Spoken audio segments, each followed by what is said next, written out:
Good evening. Tonight, let us dim the world. Leave the present behind. Forget your phone, your deadlines, your slightly overwatered houseplants. Breathe in. Now breathe out. A little slower this time. We begin our journey not with kings or castles, but with something older, quieter, somehow muddier. Tonight, you will find yourself at the Paleolithic age, a time before clocks, before chairs, before the very concept of weekend. It was not a glamorous time, nor was it a particularly fragrant one, but it was, in its own slow, aching way, the beginning. No one wore watches, but everyone knew when it was morning, because their feet got cold. Blankets were optional. Stones were not. You might have slept on one. You might have married near one. No one asked the stones how they felt about this. A typical day did not begin with coffee. It began with a noise. Perhaps a cough. Perhaps a neighbor gnawing something. Perhaps a very determined bird. And so, eyes opened. Usually, unwillingly. There were no alarm clocks. Only wind. And the vague awareness that if you didn't check the fire, you might freeze. People woke up slowly, like bread refusing to rise. They checked to see if the fire still lived. If it had died, someone had to bring it back. With sticks, with rubbing, with regret. Most mornings were a soft contest between not freezing and not being eaten. There were no showers, no soap, but there were sticks. Many were chewed. Some were waved about dramatically. A few were sharpened, sometimes intentionally. Children wandered. Adults wandered after them. Everyone was vaguely hungry. No one really knew what was for breakfast. Occasionally, breakfast was yesterday, or a beetle, or disappointment. Welcome to the Paleolithic, a place where fashion meant, this hide doesn't itch too much. Hygiene meant, I am less sticky than yesterday. And romance often began with the phrase, is that meat? So settle in. Wrap yourself in the quiet repetition of ancient tasks, of rocks scraped upon rocks, of bones arranged carefully beside sleeping heads, of people trying, failing, and trying again, without ever inventing chairs. Because tonight, we are not in a rush. We are going to fall asleep inside the long, dull beauty of humanity's earliest habits. The wind arrived before the sun. It nudged through the cracks in the hide wall. It whispered over sleeping noses. It asked, politely but firmly, for someone to get up and deal with the fire. Someone always had to get up, but not immediately.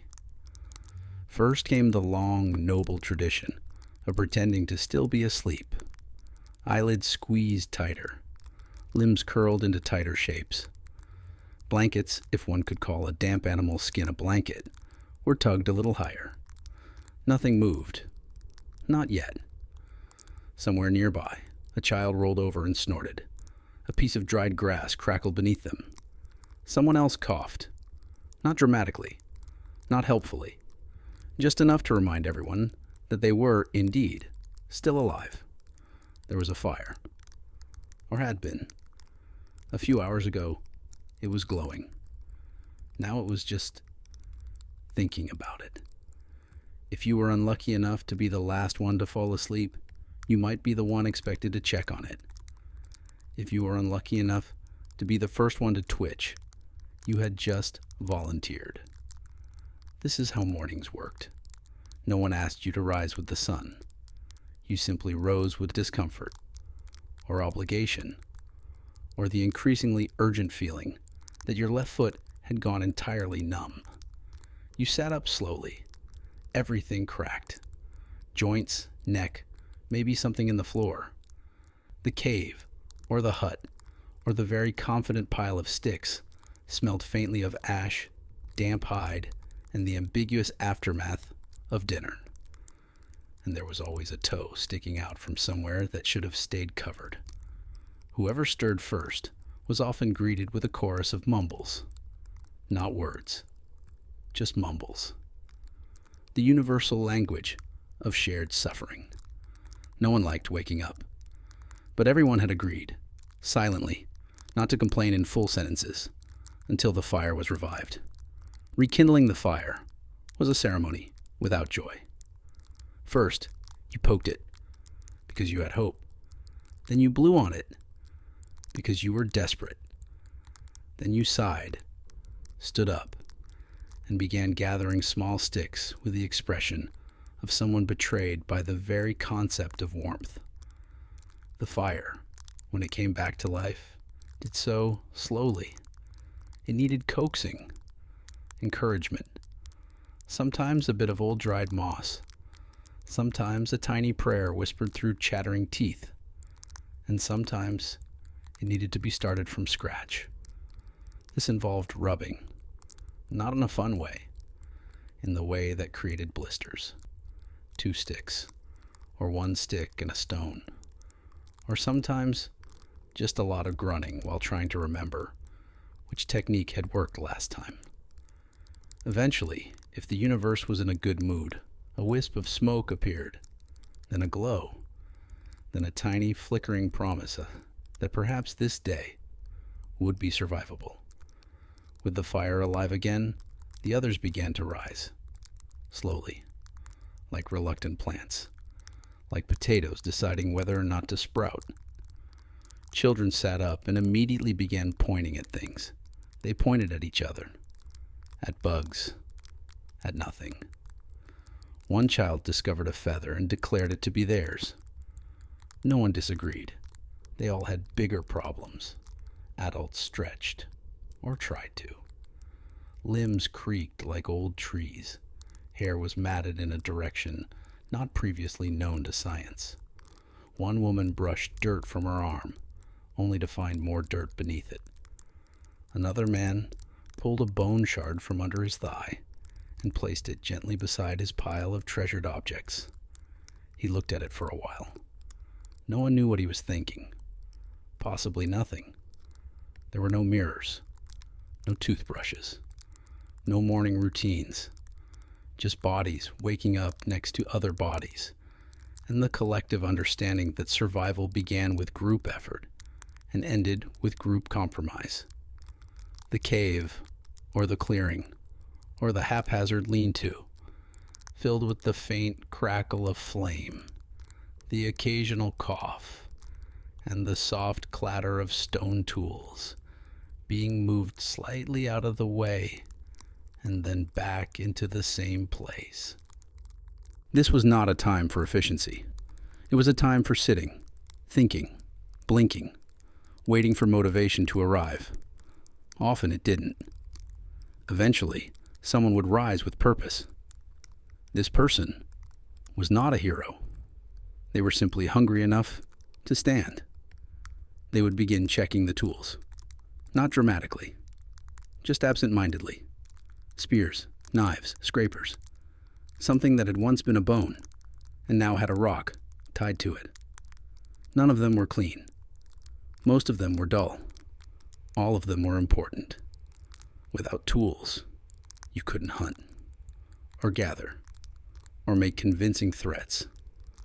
Losing your spearhead meant a day of silent judgment from your bandmates. Sharpening it meant an hour of quiet tapping, while small children stared at you like you were about to perform a magic trick. You weren't. It was just flint, and patience, and the knowledge that the sharp edge you carved today might be broken tomorrow by a confused rabbit. But still, you shaped it, because that is what one did. The fire had returned, though only slightly. It was no longer an emergency. It was a situation. A few people had risen, not because they wanted to, but because their stomachs had politely but persistently suggested it was time. The suggestion came in the form of vague discomfort and louder than usual gurgling. A consensus was reached. Food would be ideal. But where was it? No one knew. Food had never introduced itself politely.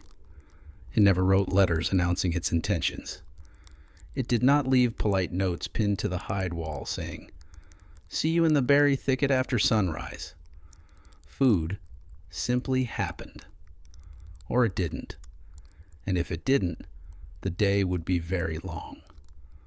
This morning, as with most, began with hope and very low expectations. Someone checked the meat rack. It was empty. There had once been a strip of dried something hanging there. Possibly deer. Possibly raccoon. Possibly a mistake. But now there was nothing. Only the memory of salt and a single suspicious feather. Another person crouched by the fire, searching in the ash for leftovers. This sometimes worked. Charred beetles, bits of root, a chunk of something that might once have been meat or might now be coal. It didn't matter. If it didn't bite back, it was breakfast. A small child held up half a beetle. It was already dead. Probably. They showed it to the group. There were no cheers, but there were nods. A half beetle was something, and that was something. Outside, the light was rising, soft and cold, a kind of pale gray that did not invite excitement. It merely announced that yes, the sun had survived the night. And no, it did not plan to be warm any time soon. Someone stood, stretched, grunted, then began putting on their foraging expression. This was a face of noble resignation, of readiness, of barely concealed dread. They picked up a basket made from woven reeds. It had a hole in the side, but they carried it anyway. Holes were part of life. So were missing handles. So was disappointment. The foraging group assembled, slowly. This was not a sprint. This was a solemn procession of people whose job was to go out into the world and ask it politely if it had anything edible. It usually did not. But they tried anyway. The forest didn't begin with ceremony. It simply arrived. One moment, dirt. The next, trees. The group walked quietly. There was no talking. Not because they were stealthy, but because no one had anything cheerful to say. They looked at the ground, then at the bushes, then at the sky, then at each other. No one knew why. A twig cracked. A leaf trembled. A small bird flapped angrily into the air. No one moved. It was too early for reactions. They began the ritual of hopeful squinting. That meant checking known places. Beneath the hollow log, near the rock shaped like someone's cousin, around the patch of moss that sometimes smelled like onions. They found nothing. Not even a wrong mushroom. Not even an angry squirrel. Just air and the faint sound of someone sighing. Foraging was a quiet, sacred disappointment. It required patience, memory, and a tolerance for being wrong. One woman bent down and picked up what might have been a root. It was not a root. It was a stick with an attitude. She dropped it. Another person examined a leaf. It looked slightly purple. That was interesting, but also worrying. They looked at it for a full minute, then handed it to someone else. That person sniffed it, nodded, then threw it away. It was the most decisive thing that happened all morning. Then came the great moment of almost success. A small patch of something green, possibly edible, possibly a trick. It had the right shape. It grew in the right place. It even looked like the thing that once gave someone indigestion, but not death. They picked it. They held it. They stared at it. Then they passed it around. No one ate it. Not yet.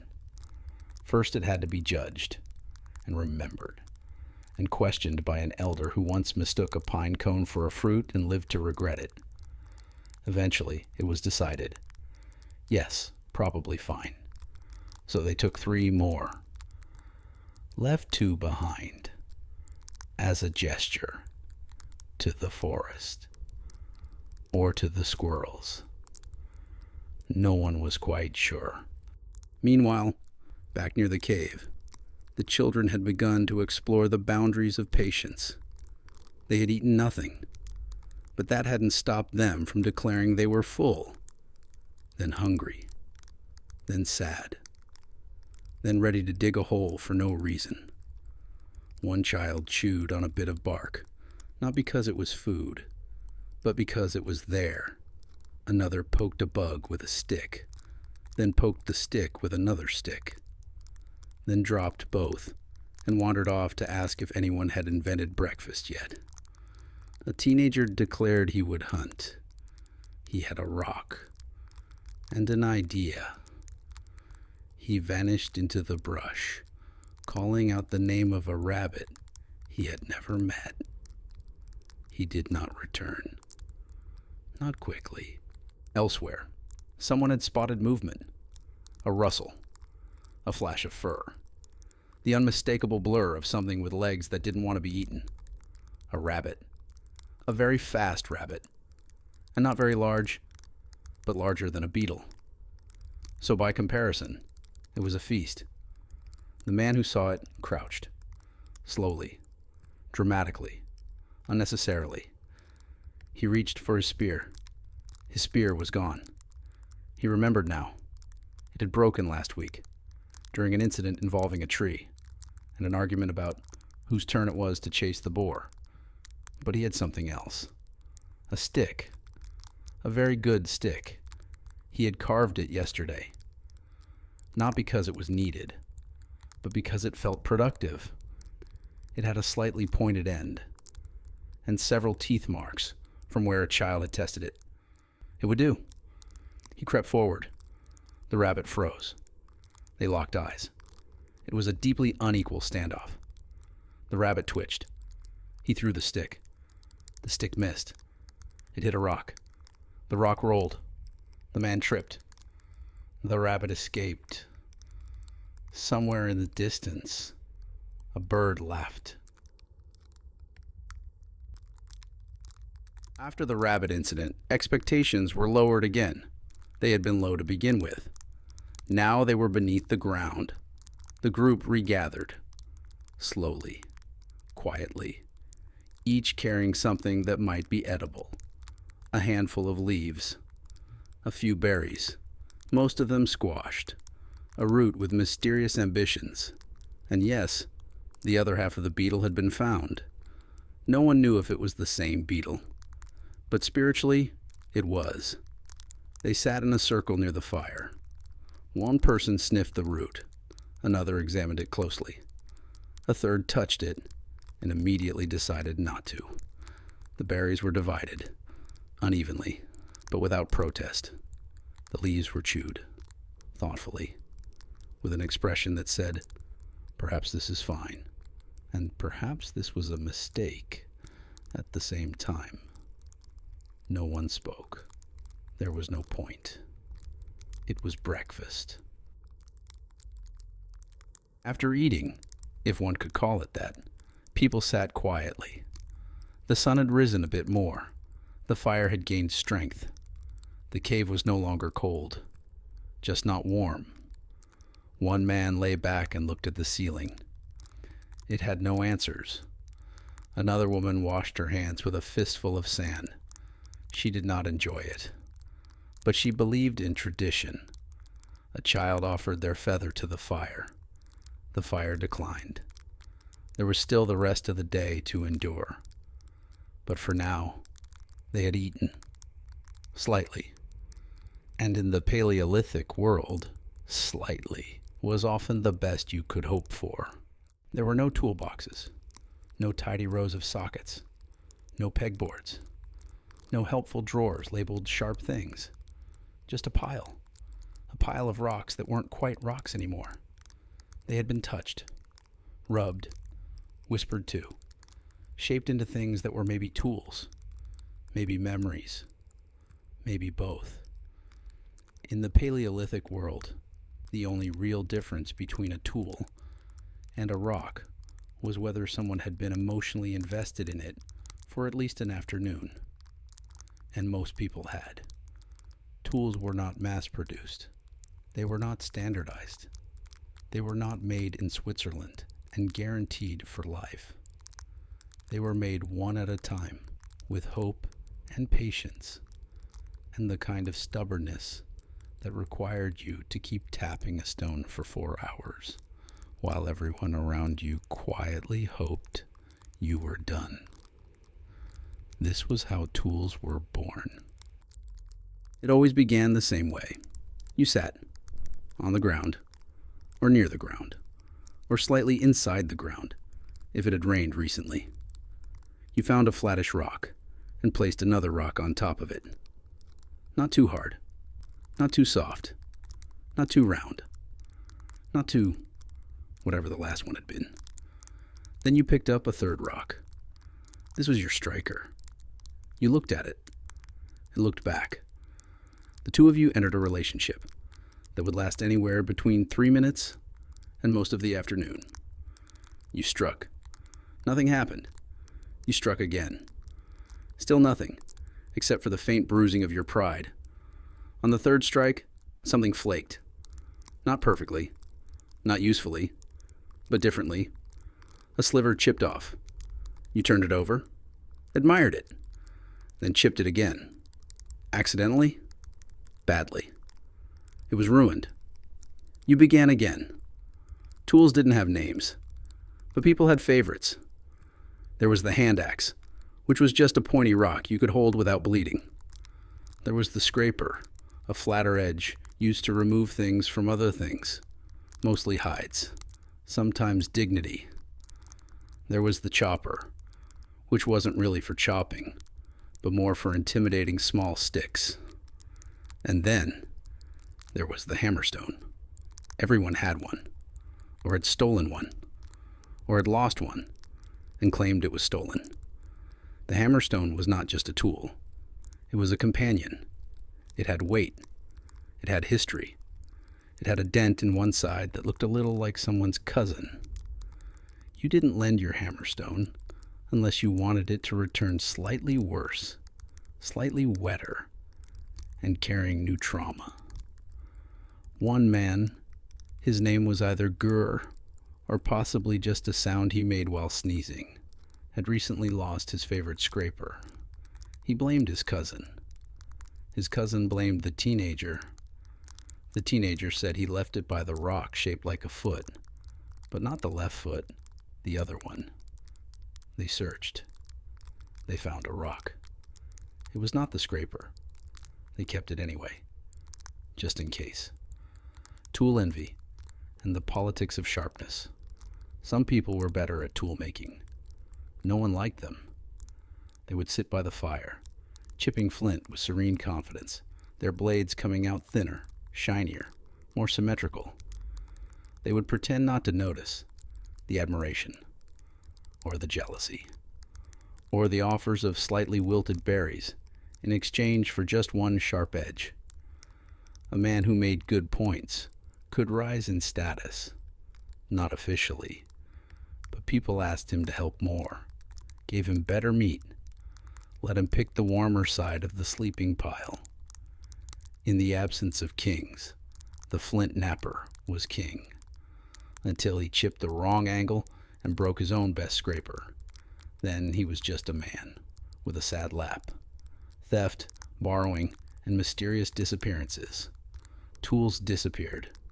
Not often, but often enough. One evening, you had your perfect scraper tucked into the fur strap near your knee. The next morning, it was gone. You looked around. Everyone was asleep, except the teenager. He was awake, whistling, badly. You asked him if he'd seen it. He shook his head, then offered to trade you a slightly worse one that looked suspiciously familiar. You refused. He offered berries. You refused harder. He shrugged. The scraper was gone. It was probably already someone else's favorite. And so the cycle continued. Sometimes people didn't steal. They traded. Not with ceremony, but with shrugs. You'd walk up, holding a pointy thing you no longer liked, and gesture at someone else's slightly shinier pointy thing. They'd glance at yours, then back at theirs, then back at you, then shake their head. Then you'd throw in a shell, a shiny one. They'd grunt. You'd grunt. Eventually, you'd swap. Later, you'd realize theirs was slightly duller than it had looked in the light. You were upset, but only briefly, because your new scraper had a good hand feel, and that mattered. Once you had your tools, they needed care, not affection, just attention.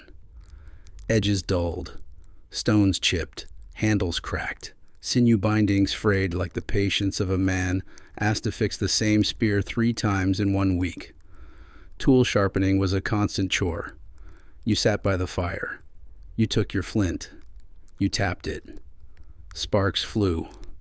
A child clapped. You ignored them. Then you cut your thumb. Then you cursed the fire. Then you kept going. Because tools didn't care about your feelings. They only cared about being sharp. The rock. There wasn't one time someone tried to invent a new tool. They tied 3 rocks together, called it the triple. No one knew what it did. He claimed it was for scraping, but also throwing. He demonstrated. It broke. He wept silently, then renamed it sculpture. The children used it as a seat. Some began experimenting with bone. Lighter, smoother, somehow smug. Bone tools didn't chip. They snapped. But when they worked, they were delicate. You could make needles, hooks, tiny scrapers for jobs so specific they happened once a season. A woman used a bird bone to poke holes in leather. She became a legend, mostly because no one else had thought of it. She didn't share her method. She just smiled, smugly, with bone in hand. Each person had a kit, not in a bag, in a pile, near where they slept, near where they kept their other things. A few stones, some sinew, a shell, a feather that wasn't useful, but looked nice. The toolkit was a reflection of the soul. Messy, incomplete, full of questionable decisions. But it worked, most of the time. Sometimes, a tool failed. You were in the middle of scraping hide, and the flint edge snapped. You were making sparks, and the striker cracked in 2. You were proud of your new hammerstone, and then it crumbled like a cookie under too much pressure. You did not cry, not in front of the fire, but later, behind the rock shaped like a frown, you stared into the distance and whispered something like, "You were good, and you were mine." Then you looked for a new one, and the cycle began again. At the end of the day, a tool was more than a rock. It was a choice, an effort, a little bit of your day that hadn't gone entirely wrong. You held it. You turned it in your hands. You showed it to no one, because it was yours. And tomorrow, it might break. But tonight, it was perfect. It was not a hunting day. But then again, it never was. Hunting days weren't scheduled. They simply unfolded, usually at the worst possible time, with the worst possible weather, and the worst possible tools. The first sign was usually hunger. The second sign was agreement about the hunger. The third sign was someone standing up and saying, with heavy dread, "We could go after something." And so the hunt began. Not with enthusiasm, with acceptance. Preparation was mostly emotional. There were no uniforms, no maps. No laminated strategies, pinned to cave walls. There was only muttering. Someone sharpened a spear. Someone else tied their fur wrap a little tighter. One man picked up a rock, stared at it for a while, and decided not to bring it. Then changed his mind. Then forgot it entirely. The hunters were not professionals. They were tired people with sticks. But they were determined, mostly because the berries had run out. Sometimes they were mammoths. Big, hairy, loud, always slightly annoyed. If you saw one, you didn't immediately attack. You stared at it. It stared at you. Then you tried to remember whether your legs were good at running uphill. Mammoths were food, yes, but they were also accidents waiting to happen. They didn't just stand around waiting for spears. They moved, fast, with intention, like a boulder with legs and opinions. If you were lucky, they ignored you. If you weren't, they remembered you. The tribe still told stories about a man named Dunn, who once threw a rock at a mammoth to impress a woman. He was remembered for three things: the scream, the dust cloud, and the lack of burial. Hunts usually included 4 to 6 brave individuals, plus one person who didn't want to be there, but brought snacks. Everyone had their role. The scout could smell deer from 3 valleys away, or claimed to. The shouter always yelled too early, but had heart. The runner, fast, reckless, often bleeding. The strategist, quiet, thoughtful, stared at footprints and pretended to know what they meant. The spare, no one was sure who invited him. He held things, poorly. They set off in a rough line, heading toward an area where animals had maybe been seen, once by someone who was probably telling the truth. Tracking was an art. A vague, mostly unsuccessful art. It involved pointing at things and saying, yes, this was a hoof, even when it was clearly a rock. Sometimes they followed actual prints. Other times they followed a feeling. Occasionally they followed each other in a circle. Eventually they found something. Droppings. Still warm. Possibly fresh. Possibly theirs from yesterday. Excitement built. Someone tripped over a root. The line paused. Nodded. Continued. They were close. They could feel it. Or maybe that was the wind. An ambush required planning. At least 3 people pretending they knew what the others were thinking. One person would go around the back. Another would stay still. A third would wave their arms and shout when it was time. Timing was everything.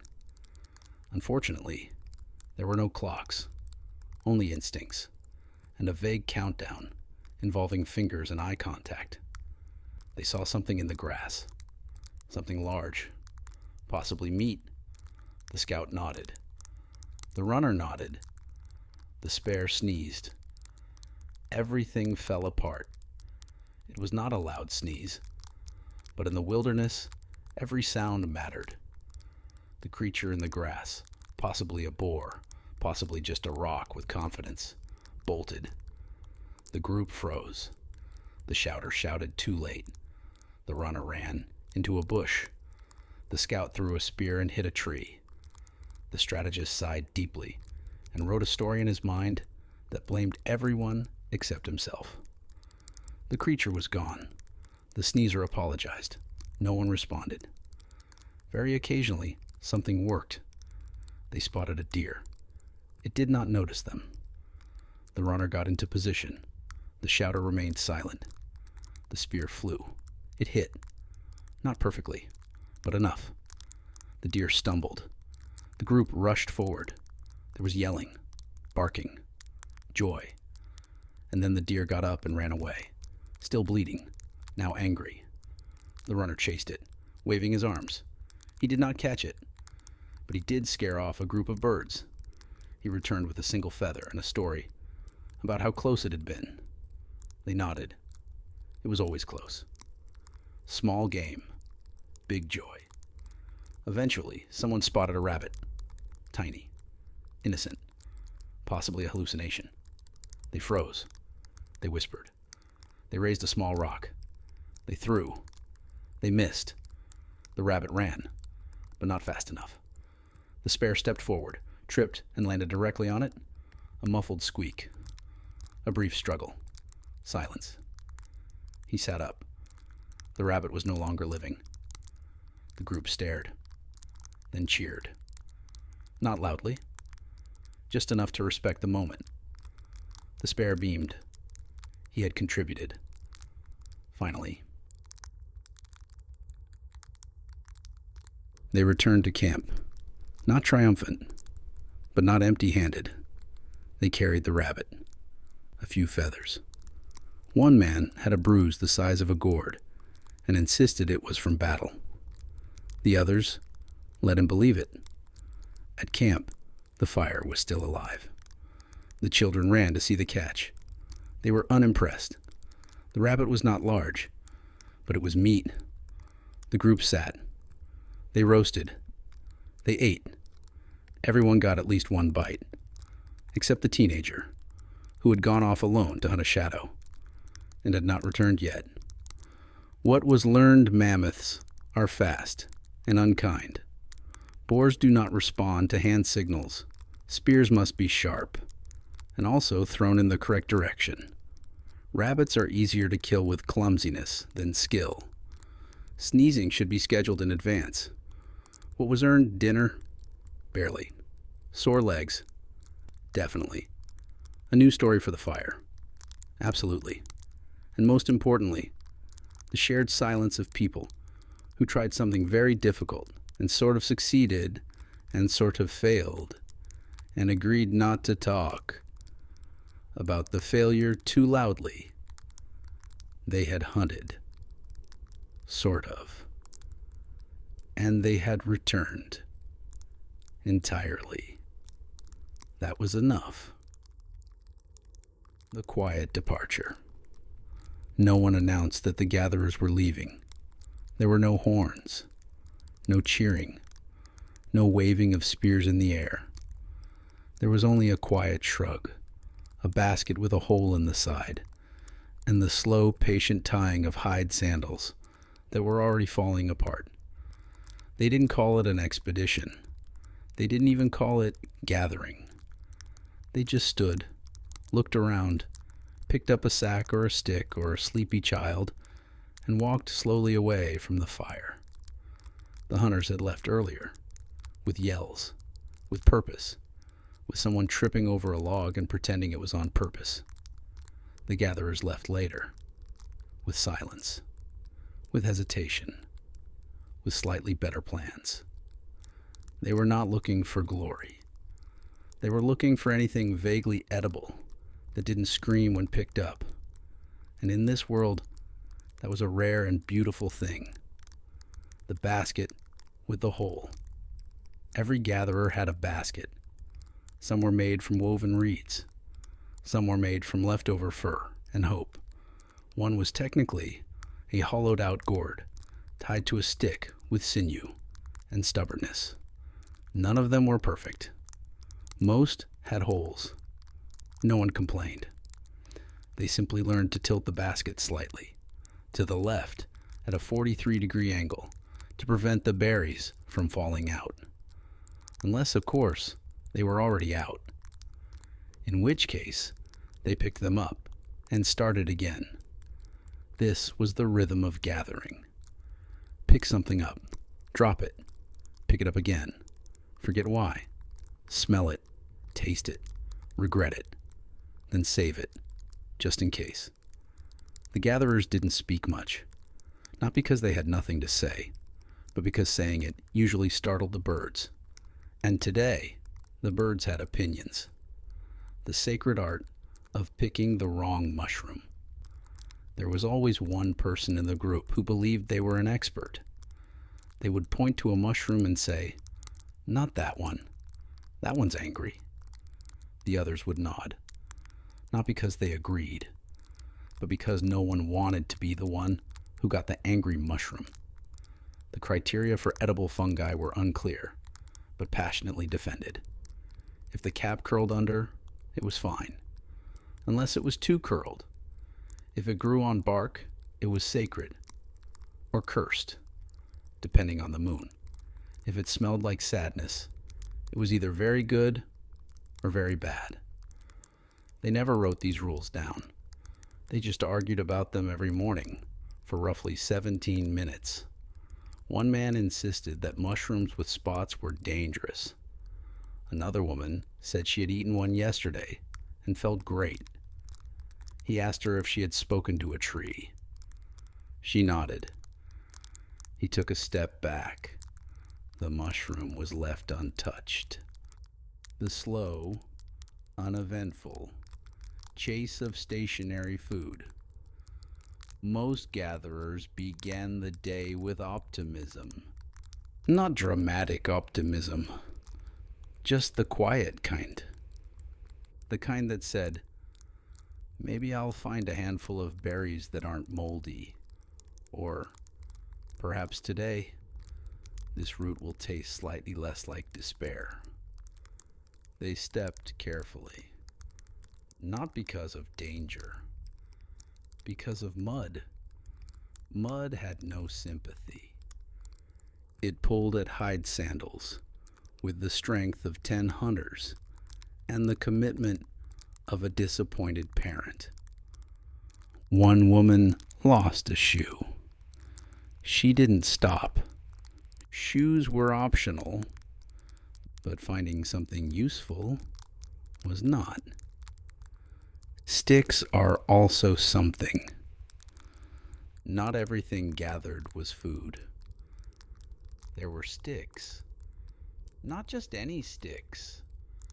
Long sticks for poking things you didn't trust. Curved sticks for carrying bundles you didn't want touching your face. Forked sticks for gently lifting snakes you'd rather not upset. One man found a stick shaped like a question mark. He called it why. He carried it all morning and never explained what it did. Others admired it. Some tried to borrow it. He shook his head. Sometimes it is enough to own something strange. That, too, was a form of survival. A perfectly pointless argument about leaves. Leaves were plentiful. That was the problem. Too many choices. One person said the wide ones were good for wrapping food. Another said they were too soft and always tore at the worst time. A third person said all leaves looked the same to him, and he was just going to pick the ones nearest his foot. There was a pause. Then someone pointed at a particularly round leaf and said, "This one healed my cousin's rash." Another asked if the cousin still had the rash.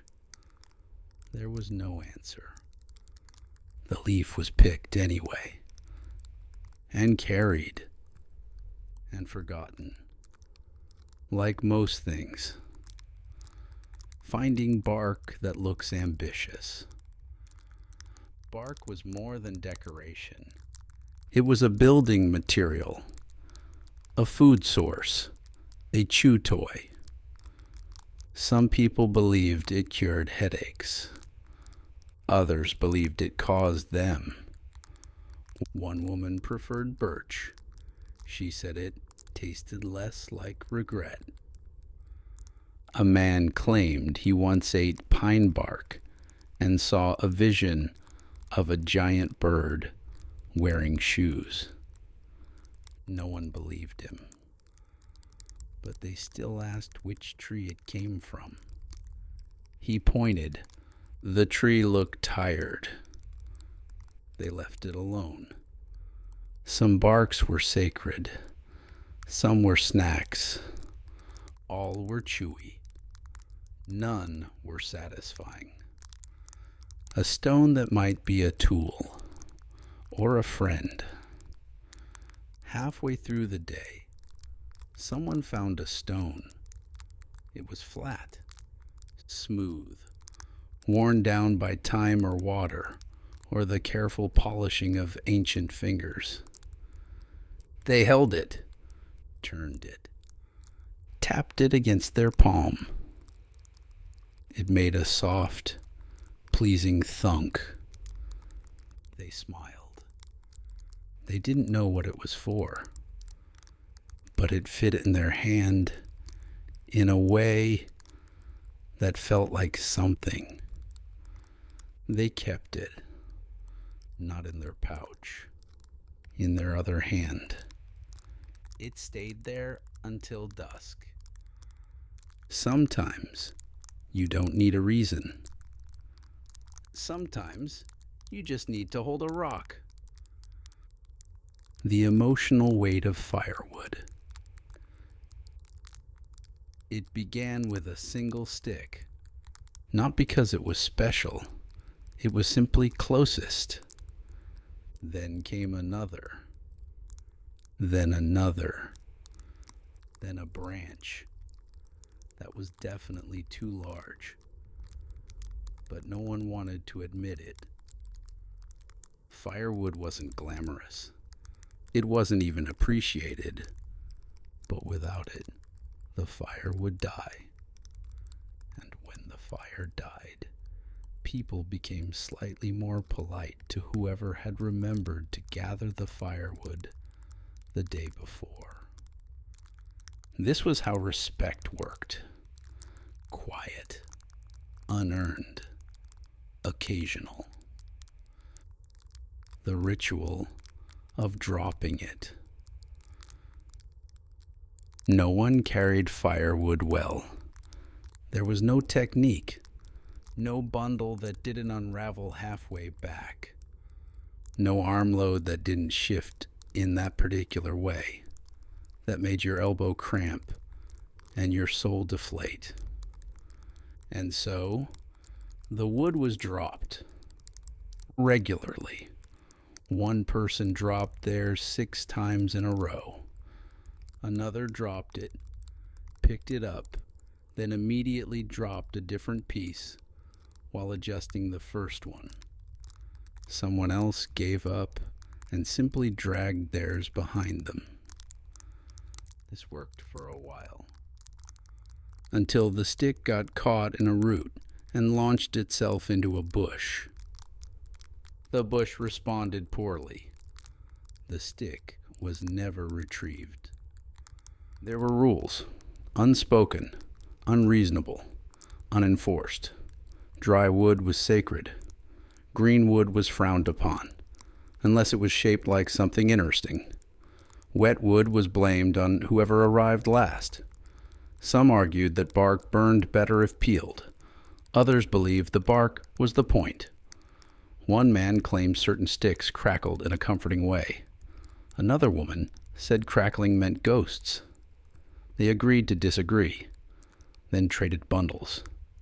Then both pretended it had been their plan all along. This was the diplomacy of the fire. Silent, barter-based, emotionally fragile. Why you should never sit on the firewood pile. It was tempting, a bundle of dry sticks, a perfect height, a brief moment of rest. But the moment you sat, someone would ask, "Is that the good pile?" And you would stand up quickly, pretending you had only been inspecting it. But the damage was done. The sticks were scattered. The pile lost its shape. Respect evaporated. From that moment on, you were watched more closely. Not punished, just silently judged. For at least 2 sunsets, possibly 3. The burden of carrying it all back, no matter how much you carried. It was never enough. You always passed someone with more. A taller pile. A neater stack. A better knot tying it together. You envied them. You resented them. You told yourself they had started earlier, or taken your wood, or cheated. But you said nothing, because firewood envy was a private feeling, one carried in the shoulders and buried in the thighs, and then dropped halfway back when your bundle collapsed again. No one helped. They just watched, then pointed, then dropped theirs too. The unacknowledged art of knowing what not to pick. There were thousands of things in the forest. Leaves, roots, stems, berries, mushrooms. So many options. So few good ones. The real skill was not in picking the right thing. It was in recognizing what not to touch. The foragers didn't call it expertise. They just called it no. No to the shiny red berries. No to the soft white mushroom that looked like it held a grudge. No to the root that smelled like wet sadness. Most of their day was spent walking past things, looking, considering, shaking their heads. Gathering was less about collecting and more about avoiding. The ones who knew too much. There were always 2 or 3 who knew everything. They didn't say so, but they'd glance at a sprig of green poking out of a stump and mutter, "That one made a car go blind for a week." Everyone nodded, even a car. There was no evidence, no memory of the week in question. But if the mushroom looked suspicious, the story was accepted. Another person would claim a certain tuber made you dream of your grandmother, even if she wasn't dead, even if she wasn't yours. That tuber was also avoided, just in case. Agreement. Midday brought the great debate. A bush, covered in dark, lumpy fruit. It wasn't familiar, but it wasn't obviously poisonous. One gatherer said, "We've picked these before." Another said, "Not we, you." A third plucked one and squished it between their fingers. It bled purple. There was a moment of silence. Then the oldest among them spoke. "If the birds don't eat it, we don't." Everyone looked up. There were no birds, which meant either the berry was dangerous, or the birds were simply somewhere else. They left the bush untouched. Later, a squirrel returned to eat it. He looked fine. But the damage was done.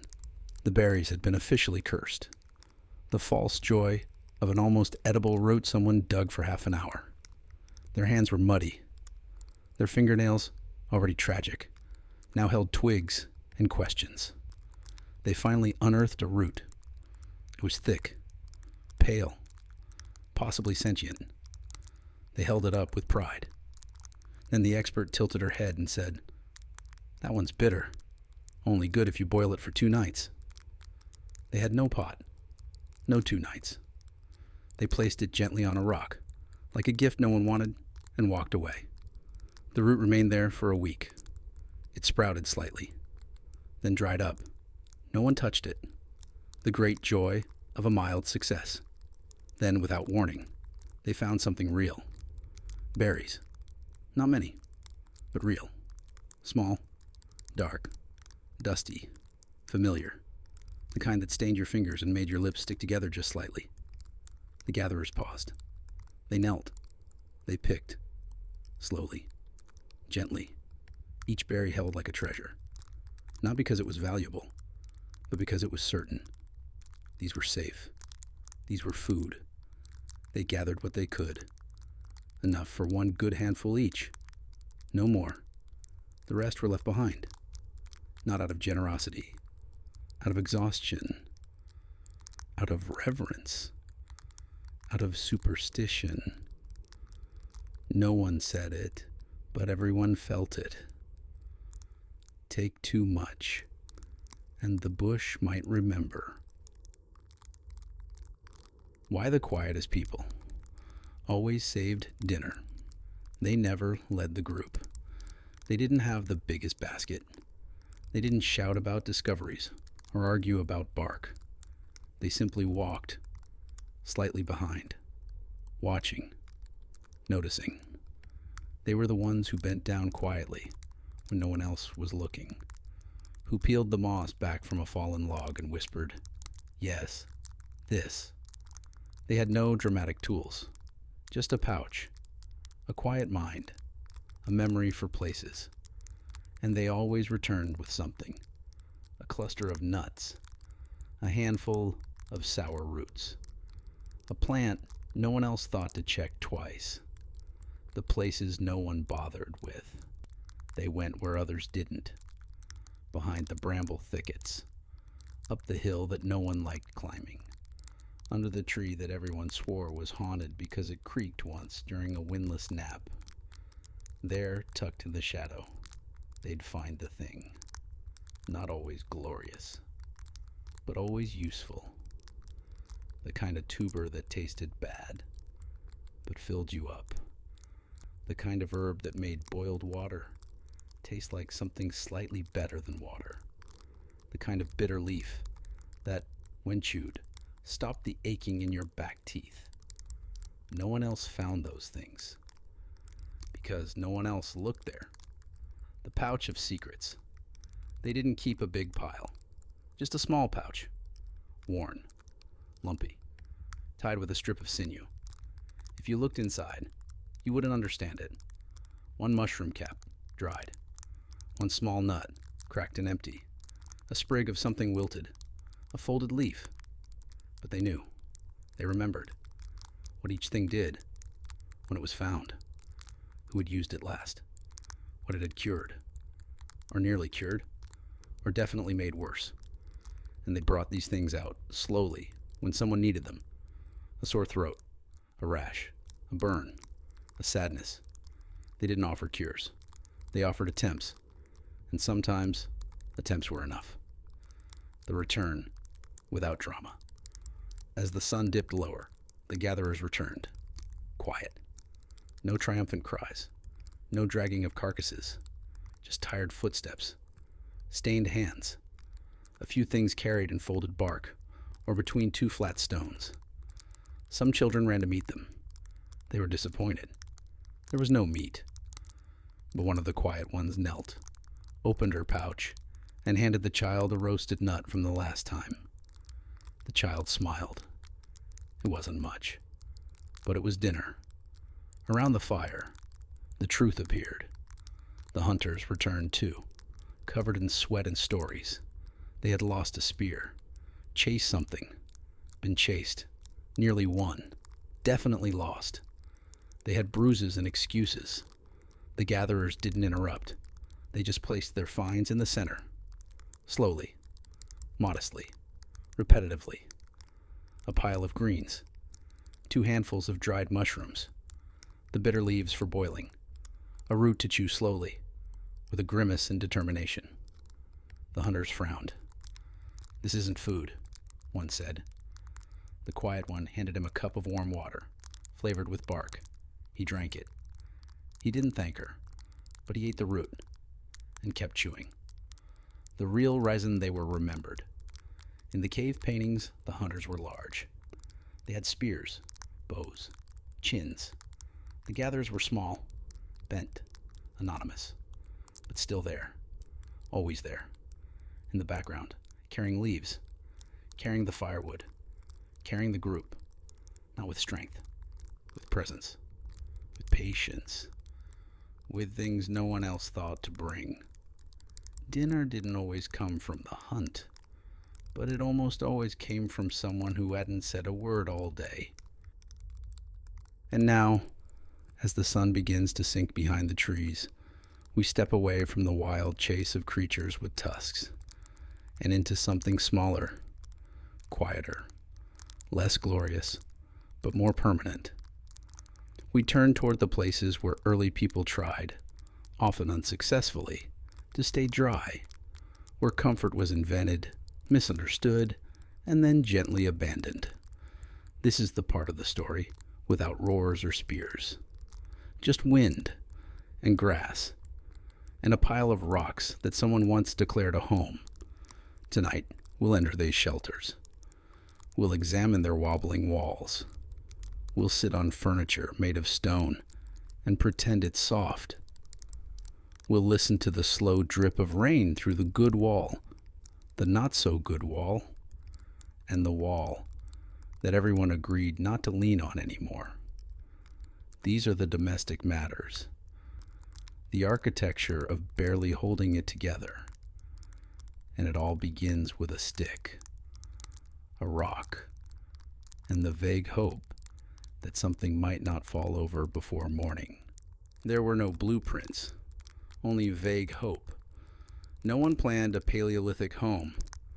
It was not a decision made around a table, because there were no tables. And if there had been, they would have collapsed. You didn't ask, what kind of structure do we want? You asked, where is the least wind? And then you looked for a place that didn't smell like something had recently died. That was the site. There were no architects, only people holding sticks and saying things like, maybe like this, while the others nodded, mostly to avoid being asked to do anything. Materials were not ideal. Every shelter began with the same hopeful materials. Sticks that were slightly too short, grass that was mostly wet, bones of things no one wanted to think about, hide coverings with mysterious stains and rocks. Always rocks. Rocks formed the foundation, even when they didn't help. One woman once tried to build without rocks. She used only woven reeds and optimism. It collapsed within an hour. She blamed the wind. The wind blamed her. Everyone went back to using rocks. The wall that was slightly less bad. There were always 4 walls, but only one was good, and even that was a generous description. The good wall was the one that leaned slightly less than the others, had fewer holes, and occasionally stayed upright in the rain. It was cherished. The other walls were tolerated. One leaned inward, constantly threatening collapse. One leaned outward, daring someone to lean on it. One just sagged, like it knew too much. Whenever it rained, water always found a way in, even if the walls looked solid, even if the roof seemed sealed. A single drop would fall, right in the sleeping spot. Someone would look up. The others would pretend not to notice. There was nothing to be done. The roof was a theory. The idea was simple. Cover the top with something. The reality was disappointing. Grass rotted, hides flapped, bark cracked, branches broke. Once, someone tried stacking skulls. It looked promising. Then it rained, and the skulls shifted, and the roof collapsed with a sound described only as apologetic. No one tried that again. Eventually, people returned to the old method. Pile sticks in a circle, tie them at the top, cover them with disappointment. This usually worked until the third wind, or the first sneeze, whichever came first. Furniture was a matter of opinion. A rock was a stool. The same rock, turned slightly, became a pillow. A flat piece of bark was a table, until someone stepped on it. Then it was just bark again. There were piles of hide that served as beds, seats, and storage, often all at once. You might lie down to sleep and find yourself spooning a basket of firewood and 2 half-dried roots. No one questioned it. Comfort was not the goal. Survival was. Though a slightly softer rock was often considered luxury. One man carved a seat with a backrest. He was not mocked. He was admired, until it collapsed under him. Then he was mocked, but only briefly. Then someone else sat on it. Division of space was mostly fiction. There were no rooms, only zones. The fire zone, central, warm, occasionally dangerous. The sleeping zone, crowded, hairy, always full. The tool zone, chaotic, sharp, stepped on often. The don't touch that zone, a pile of someone's mysterious things, guarded with passive-aggressive grunts. You knew where to go based on instinct, memory, and how many people glared at you. Once, a visitor walked into the sleeping zone with wet feet. They were not asked to leave, but they were never invited again. The door was either open or missing.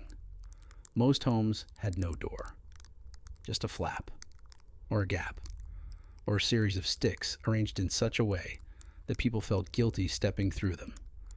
One man insisted on building a proper doorway with stones and a lintel. It looked magnificent until a wild dog walked through it without hesitation. He never rebuilt it.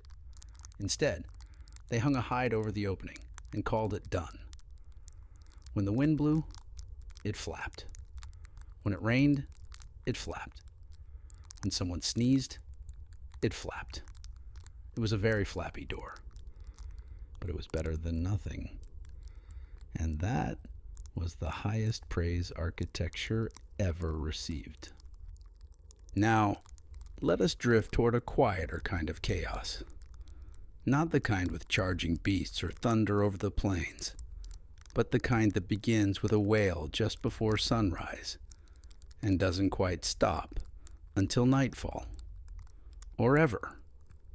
In the Paleolithic world, parenting did not come with scrolls or wisdom carved into stone, only instinct and repetition, and the deeply human urge to keep a small, wriggling person alive long enough to one day carry firewood. There were no lullabies, just grunts of reassurance. No lullaby toys, just a rock with a face drawn on it, in soot and maybe tears. Tonight, we follow the earliest caregivers as they raise children without supplies, privacy, or much hope of rest.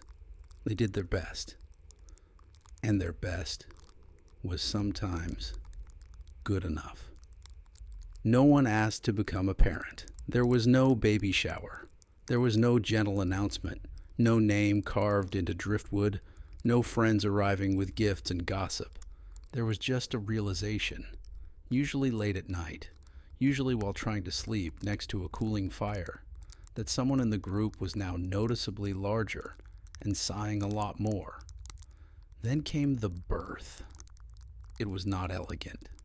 It was not whispered over with reverence. It happened when it happened. Sometimes under a tree. Sometimes inside a hut that immediately became a lot louder. Sometimes near a stream, which may or may not have helped. No one watched. Everyone listened. And when the wailing stopped, or didn't, someone quietly brought over a strip of hide and the softest moss they could find. Congratulations. Now you had a human to keep alive. Newborns in the Paleolithic era were greeted not with songs, but with confusion. They were small. They were loud. They were constantly leaking. No one had a diaper. No one had a plan. Just hands, patience, and sometimes a bowl that used to be used for berries. Babies were swaddled in whatever was available. Sometimes hide, sometimes grass. Once, infamously, a blanket of feathers, which went poorly and ended in sneezing. You fed the child by feeding yourself. There were no bottles, no substitutes, just the body, and a hope that it would cooperate. Sleep happened in short bursts, sometimes while walking, sometimes while standing. Once, someone fell asleep holding their baby while chewing bark. No one was surprised. Children did not crawl. They slithered. They rolled. They wobbled in one direction until something stopped them, such as a rock or the outside world. Once they learned to walk, everything became worse. They were suddenly mobile, fast, curious, and deeply unqualified to judge danger. They wandered near fires. They poked snakes. They tried to eat sticks that weren't food and ignored food that looked like sticks. One child famously licked a boar. He was fine. The boar was confused. The lesson was not learned. There was no curriculum, no lessons, no structured life skills, just repetition. You pulled the child away from the fire. They went back. You pulled them away again. This happened 8 times. Eventually they learned. Or they didn't. If they lived, they had learned enough. Older children were assigned tasks, carrying things, watching the younger ones, trying to remember which mushrooms were not allowed. They were proud. For 15 minutes. Then they wandered off and forgot the task entirely. This too was part of the process. Feeding a child was easy, in theory. You gave them what you found. They rejected it. Then they screamed. Then they ate it. Then they vomited slightly, handed it back, and asked for more. Sometimes they threw food into the fire, not out of malice, just curiosity. Other times, they stole food from each other, or tried to eat what the dog was chewing, or demanded the one thing that was gone forever. This is how mealtime went. Every day. Forever. Children did not go to sleep. They were worn down by gravity. They collapsed when their bodies gave up. This happened in random places. Halfway through a berry patch, on top of a firewood pile, inside a fur bundle that had not been cleaned since the last baby. You couldn't move them. You just built your evening around them. Sometimes they rolled over and resumed yelling. Sometimes they slept for 12 hours and woke up in a different season. You never knew. You just hoped. Children got sick. From air. From dirt. From licking frogs. From chewing rocks.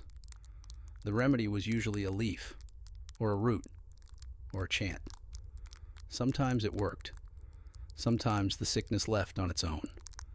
Sometimes the healer said something vague like, "The spirit is thinking," and then left to chew bark in silence. Parents did what they could. Held the child. Rubbed mud on the scratch. Told them quietly, "Don't lick that again." It was rarely listened to. Despite all of it, the noise, the danger, the smell, children were still kept close, carried, federal, watched, protected from the cold and from themselves, because somewhere inside each small human was the future of the group, a future for the tools, for the stories, for the mushroom warnings, and because sometimes, in the quiet of night, a child would sit up suddenly, look around, and point at the stars with a grin, and no one knew why, but it felt important. So they stayed, together, just in case. And now, we arrive at the quiet part of the day. The sun has lowered itself, without ceremony. The cold has crept in, without asking permission. And the small, creaking structure filled with smoke and memories has settled into its final shape for the evening. This is not a grand finale. There is no music, no curtain, just firelight, and the sound of people trying to be still without falling apart. Evening was not about celebration. It was about surviving the day and pretending that tomorrow wouldn't look exactly the same. And so, they gathered. Not to speak, but to sit. Not to celebrate, but to rest. Because in the Paleolithic world, peace meant no one had fallen into the river, angered a mammoth, or accidentally eaten something glowing. Tonight was, by all measures, a success. The fire, which refused to be simple. It crackled. It hissed. It demanded attention, but offered no praise. Someone was always tending to it. Someone else was always pretending not to be responsible for it. The rule was simple. Don't let the fire die. And yet every night, it came dangerously close. The flames would dip. Someone would cough and glance at it. Another person would mutter, "It's low." Someone else would say, "It's fine." Then the first person would stand up anyway, and sigh so deeply that even the coals seemed to flinch. They'd toss on wood, mispick it up, try again. Eventually, the fire would respond. A small glow, a reluctant flicker, then a slow return to warmth. No one thanked the firekeeper, but everyone noticed. Dinner, technically speaking. If anything had been found, it was cooked, or warmed, or waved near the flame, and then eaten raw, anyway. Meals were not meals. They were an arrangement of edible items near the mouth. Some roasted roots, a bit of meat that had been dragged through ash and declared done. Mushrooms, maybe, if the brave one had tasted them first and survived. Everyone ate slowly, not to savor, but because chewing took effort, and effort was in short supply. The firelight made everything look better than it tasted. This helped, a little. Conversation, if you could call it. That someone would grunt, someone else would nod. This was the bulk of communication. Occasionally, someone told a story. It was always the same story. A hunt, a storm, a fall from a tree that may or may not have happened. The details changed nightly. The moral remained unclear, but the gestures grew larger, the pauses more dramatic, the grunts more expressive. Sometimes, someone added sound effects with their mouth. This was considered advanced storytelling. Everyone listened, not because they cared, but because moving away from the fire was colder than pretending to care. Children, finally quiet. They had collapsed somewhere nearby, in furs, in piles, in positions that no adult could endure without pain. One slept with their leg on a basket, another on a half-finished tool. A third had wrapped themselves in a hide that definitely belonged to someone else. No one moved them. No one dared, because silence was precious and temporary. Let them sleep. Let the fire crackle. Let the night exist without questions. The sigh of the tired. It came from one person, then another, then a third. A slow, long sigh that carried across the circle like a blanket. It said, "We are done. We are alive. We are not doing this again tomorrow." But we are. The sigh was not planned, but it was shared. And after the sigh came the stillness. Not peace, just stillness. Enough to drift, to forget, to let the body stop arguing with itself. The final fire check. Someone always stayed up a little longer, to watch the fire, to poke it once more, to place one last log, half-heartedly, on the edge. This was not noble. It was habitual. They didn't want to be responsible for warmth. They just didn't want to be cold. The last log crackled softly. The shadows deepened. The cave exhaled. The night took its shape. Nothing moved. Nothing needed to. The end that never ends. The Paleolithic day did not conclude. It faded. Like the embers. Like the memory of the morning. Like the exact reason you were sore. Sleep came slowly. Then all at once. Then not at all, depending on the stick under your back. And the next day would come. With noise. With hunger. With someone asking, "Did anyone fix the roof?" And someone else replying, "No. But for now, there was firelight. And breath. And the faint hope that tomorrow might be slightly less damp." And now, if your eyes are heavy and your thoughts are soft, you've made it through another quiet chapter of the long, slow story of us. Thank you for spending this sleepy evening with us. If you'd like more gentle journeys into forgotten corners of history, you can subscribe to our channel. Quietly, of course. And let us keep you company again sometime soon.